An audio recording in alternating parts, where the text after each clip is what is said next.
जनाब नीतीश कुमार साहब, वो शुरू से काम करते रहे हैं और इलेक्शन के वक्त हमारी पार्टी को ज़्यादा काम करने की ज़रूरत नहीं पड़ती है, इसलिए हम लोग काफ़ी प्लस पॉइंट में हैं इस मामले को लेकर के। MIM सीरियस नहीं है। MIM एक नॉन सीरियस अक़दाम कर रही है हर जगह, और नॉन सीरियस अक़दाम करके कुछ मुस्लिम नौजवानों को अपने साथ मिला करके समाज में गलत पैगाम देने की कोशिश कर रही है। हेल्दी अपोजिशन का किरदार अपोजिशन नहीं अदा कर रहा है मौजूदा सूरत हाल में। बिहार में आपका नज़रिया कुछ है, किशनगंज से आगे आप निकलने को तैयार नहीं हैं, उत्तर प्रदेश में 2 लोगों को खड़ा कर देते हैं, महाराष्ट्र में खड़ा कर देते हैं, यहाँ खड़ा। भाई आप कोई एक नज़रिया लेकर के आएंगे ना, आप लोगों से, अपनी कम्युनिटी के लोगों से दूसरी कम्युनिटी के लोगों से बातचीत करेंगे नहीं करेंगे, या जो मुंह में आया बोल देंगे और हो गई पॉलिटिकल पार्टी, उससे मुसलमानों का नुकसान हो रहा है। ओवैसी साहब की कोशिशों से मुझे नहीं लगता कि मुसलमानों का फ़ायदा हुआ है या किसी कम्युनिटी का फ़ायदा हुआ है। ठीक है, बोल्ड हैं, बोलते हैं, बोलना चाहिए और जमहूरियत में आवाज़ें उठनी चाहिए, लेकिन इस बात का ख्याल रखा जाना चाहिए कि आपकी आवाज़ों से दूसरों की बेइज्जती तो नहीं हो रही है। न्यूज़ मैक्स की टीम पटना पहुंच गई है। हमारे साथ JDU MLC doctor Khalid Anwar साहब हैं, हम उनसे बात करेंगे। जिस तरह से इलेक्शन बिल्कुल सर पर है, अगले महीने इस महीने इलेक्शन की तारीख हो, कुछ दिनों के बाद ऐलान होने वाला है और अगले महीने इंशाल्लाह इलेक्शन यहाँ पर होंगे। खालिद साहब, किस तरह की सरगर्मियाँ आपकी पार्टी के ज़रिए चल रही हैं? जैसा कि अभी कोरोना का दौर है, कोई रैलियां नहीं होनी है, हालांकि 100 लोगों तक अभी परमिशन दी जा रही है 21 तारीख के बाद, तो किस तरह से पूरी कैंपेन होने जा रही है? देखिए, कैंपेन का मेथड तो बिल्कुल इस बार चेंज हो जाएगा, चूँकि कोरोना के अहद से गुजर रहे हैं और इलेक्शन भी होना है। जमहूरियत अगर बाकी रहनी है तो इलेक्शन होना है और लोगों के जो हुकूक हैं वो मिलने हैं, तो इसमें मेथड तो बिल्कुल चेंज है। और हमारी पार्टी जनता दल यूनाइटेड और बिहार की जो सरकार है, जो हमारे मुखिया हैं जनाब नीतीश कुमार साहब, वो शुरू से काम करते रहे हैं और इलेक्शन के वक्त हमारी पार्टी को ज़्यादा काम करने की ज़रूरत नहीं पड़ती है, इसलिए हम लोग काफ़ी प्लस पॉइंट में हैं इस मामले को लेकर के। वैसे हम लोगों ने वर्चुअल रैली 7 तारीख को होने वाली है, हमारी पार्टी के जो सदर हैं नीतीश कुमार साहब वो कर रहे हैं और मुझे अंदाज़ा है कि बड़ी तादाद में लोग उससे जुड़ने जा रहे हैं और नीतीश कुमार के पैगाम को सुनेंगे। नीतीश कुमार ने जो काम किया है उसके बारे में दोबारा याद दहानी कराई जाएगी, क्योंकि काम तो सबको नज़र आता है। तो इस तरीके से इलेक्शन होगा इस बार। जैसा कि आमतौर पर गुज़िश्ता जिस तरह से इलेक्शन होते थे, रैलियां होती थी बड़ी बड़ी और उसमें नेता आते थे और अपने भाषण देते थे, लोगों को अपने मुद्दे बताते थे, पार्टी के जो मुद्दे हुआ करते थे। लेकिन इस तरह आज के दौर में जिस तरह से फाइनेंशियल स्थिति बहुत ख़राब लोगों की हो चुकी है और नेट के ज़रिए आप जुड़ने की बात कर रहे हैं, जगह जगह LED स्क्रीन लगाने की बात कर रहे हैं, लेकिन जिस तरह के हालात पूरे देश में पिछले 4-5 महीने से ख़ासतौर से गरीब आदमी जिससे जूझ रहा है, तो कितना उसको आप चैलेंज अपने लिए मानते हैं? देखिए, ये चैलेंज पूरी इंसानियत के लिए है। कोरोना कोई बिहार के लिए या हिंदुस्तान के लिए नहीं, पूरी दुनिया और पूरी इंसानियत के लिए एक चैलेंज है और इस चैलेंज को कबूल करना चाहिए, इससे इनकार नहीं करना चाहिए। लेकिन इसके साथ साथ ये भी ज़रूरी है कि निज़ाम ज़िंदगी चलती रहे, ऐसा ना हो कि ज़िंदगी का निज़ाम ठप हो जाए, ये गैर मुनासिब है। तो इस कोरोना के साथ साथ ज़िंदगी कैसे गुजारें इस मुसीबत के साथ, और ज़िंदगी में अमन कैसे हो, ज़िंदगी में जो गुर्बत आ रही है, जो बेरोज़गारी पैदा हो रही है, इसके लिए पॉलिसियाँ कैसे बनाई जाए, इसके लिए एक मुस्तहकम हुकूमत का होना ज़रूरी है। और नीतीश कुमार ने अपनी हुकूमत में ये साबित किया है कि हिंदुस्तान का पहला स्टेट था जिसने अपने बाहर रहने वाले तकरीबन 18 लाख लोगों के अकाउंट में पैसे भिजवाए। हिंदुस्तान पहला स्टेट था जिसने अपने यहाँ क्वारंटाइन होने वाले लोगों को काफ़ी तादाद में पैसे दिए, खाना दिया, कपड़ा दिया। तो बिहार की सरकार ने और नीतीश कुमार ने जो इस बहरान में हो सकता था वो करके दिखाया है। जहाँ तक ये बात है कि इलेक्शन का, कि इलेक्शन में, तो फिर देखिए, इलेक्शन ये अमीरों का इलेक्शन नहीं है, ये इलेक्शन आवाम का इलेक्शन है, ये गरीबों का इलेक्शन है, ये सब का इलेक्शन है। और इस इलेक्शन को डिले करना, मुझे लगता है कि गरीबों के ऊपर जमहूरियत के साथ मजाक होगा, जमहूरियत पे जुल्म होगा और ऐसा कभी नहीं सोचना चाहिए। अपोजिशन जिस तरह से बार बार मांग कर रहा था कि इलेक्शन को पोस्टपोन किया जाए, तो क्या उसके पीछे उनकी मंशा आप मानकर चलते हैं, और क्या वो इस चीज़ का फ़ायदा उठाना चाहते थे कि जिस तरह से अभी रैलियां नहीं हो पा रही हैं, हालात थोड़ा सामान्य हो जाएं तो पब्लिक के बीच में जाएं? देखिए, मैं अपोजिशन के बारे में ऐसी कोई बात नहीं कहना चाहता जो दूसरे लोग कहते हैं, लेकिन मैं इतना ज़रूर कह रहा हूँ कि अपोजिशन ने जो ये डिमांड किया था कि इलेक्शन पोस्टपोन किया जाए, उसके पीछे कोई रीजनिंग नहीं थी। बस अपोजिशन ने कर दिया डिमांड। भाई क्या वजह क्या है? आप एक बात बताएं कि आपके पड़ोस में श्रीलंका में इलेक्शन हो रहा है, सारी दुनिया में जो जमहूरी हुकूक जो दूसरे काम हो रहे हैं, तो आप कोरोना के बहरान का बहाना बना करके क्या जमहूरियत की जड़ों को कमज़ोर करेंगे? क्या आप ये चाहते हैं कि लोगों को जो राइट्स मिला है वोट देने का, अपनी सरकार चुनने का, उसको डिले करेंगे? ये मुझे नहीं लगता कि अपोजिशन के पास कोई विज़न था। बगैर रीजनिंग के, बगैर वजह के उन्होंने एक डिमांड कर दिया कि देर करो देर करो देर करो। बिला वजह की बात है। कोई रीजनिंग दीजिए, कोई वजह बताइए और बात कीजिए, सब लोगों से बात कीजिए। तो मुझे ये लगता है शकील साहब कि इसमें अपोजिशन के पास कोई यानी बेबुनियाद बात थी। वो खुद कंफ्यूज थे कि हम ये जो कहने जा रहे हैं गलत कह रहे हैं कि सही कह रहे हैं। जिस तरह से बीजेपी के साथ आपकी सरकार चल रही है पिछले 2.5-3 साल से, और अभी जिस तरह से जीडीपी जो डाउन हो रही है उसको लेकर एक मुद्दा बनाने की अपोजिशन जिस तरह से बात कर रहा है, 29 पॉइंट कुछ % जो है वो डाउन हुआ है, और फैक्ट्रियां बंद हो रही हैं। ख़ासतौर से आप बिहार की अगर बात करते हैं कि लाखों लोग जिस तरह से शुरुआत में जब लॉकडाउन किया गया था पैदल आए, और उनका दर्द लोगों ने कैमरे पर जिस तरह से दिखाया, टीवी स्क्रीन पर जिस तरह से दिखाया, तो वो उसको कितना बड़ा आप अपने लिए चैलेंज मानते हैं?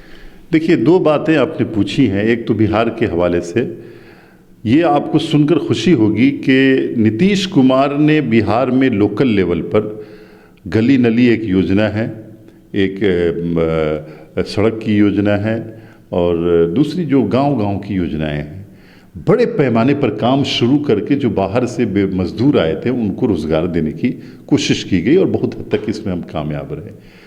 जहाँ तक जीडीपी के डाउन होने की बात है, देखिए जीडीपी डाउन हुआ इसमें कोई शक नहीं है, और हिंदुस्तान माशी एतबार से काफ़ी पीछे चला गया है, इसमें भी कोई शक नहीं है। अपोजिशन इसको इशू बना रहा है, बनाना चाहिए। अपोजिशन, मुझे हैरत है कि जिस तरह से इसको इशू बनाना चाहिए उस तरह से अपोजिशन बना नहीं पा रहा है। लेकिन ये इशू सिर्फ अपोजिशन का नहीं है, ये इशू पूरे देश का है कि भाई देश की इकोनॉमी डाउन हो रही है। क्या कोई हमारे प्राइम मिनिस्टर के पास कोई अलाउद्दीन का चिराग है या किसी के पास कोई चिराग है जिससे वो लेके चले जाए? आप मसाइल हैं, उसको कैसे हल किया जाए। हो सकता है कि कुछ अपोजिशन लीडरों को ये लगता हो कि हमारी बात नहीं सुनी जाती है, लेकिन अपोजिशन की बात सुनी जाए या नहीं सुनी जाए, लेकिन अपोजिशन का काम है इशू को रेज करना। मैं अपोजिशन की तरफ से नहीं बात कर रहा हूँ, लेकिन मैं ये बताना चाहता हूँ कि एक हेल्दी अपोजिशन का किरदार अपोजिशन नहीं अदा कर रहा है मौजूदा सूरत हाल में। देश में जो मसाइल हैं उन मसाइल को कैसे हल किया जाए। आप अटैक करिए जिस पे अटैक करना है, लेकिन ये बताना तो पड़ेगा कि भाई इकोनॉमी कैसे दुरुस्त होगी।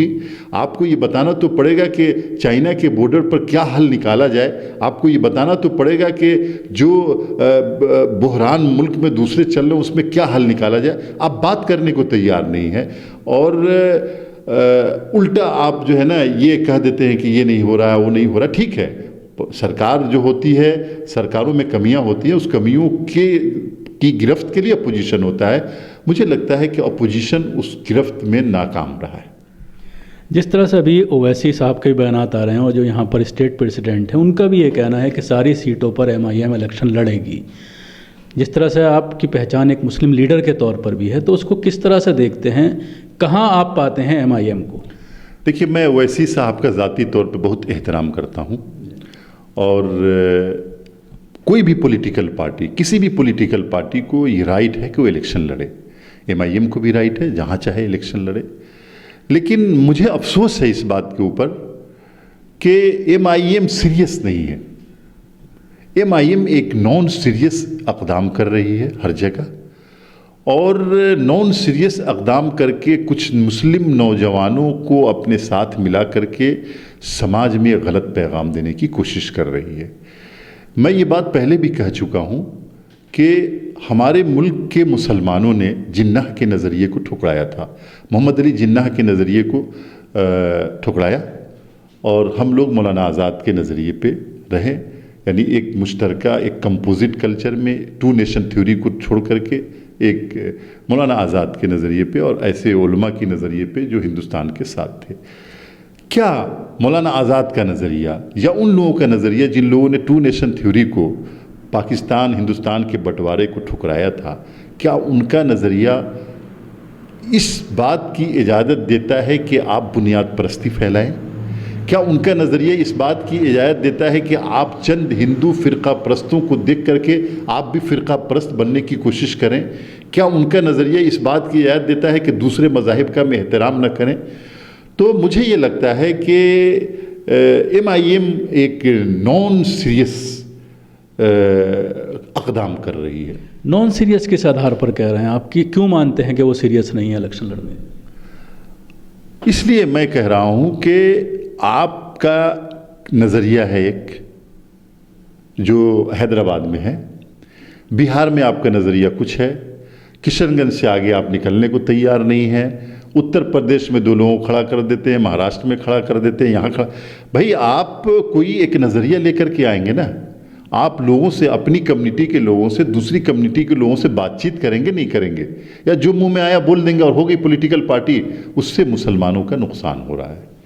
मैं ये बात कहना नहीं चाहता था, लेकिन ओवैसी साहब की कोशिशों से मुझे नहीं लगता कि मुसलमानों का फ़ायदा हुआ है या किसी कम्युनिटी का फ़ायदा हुआ है।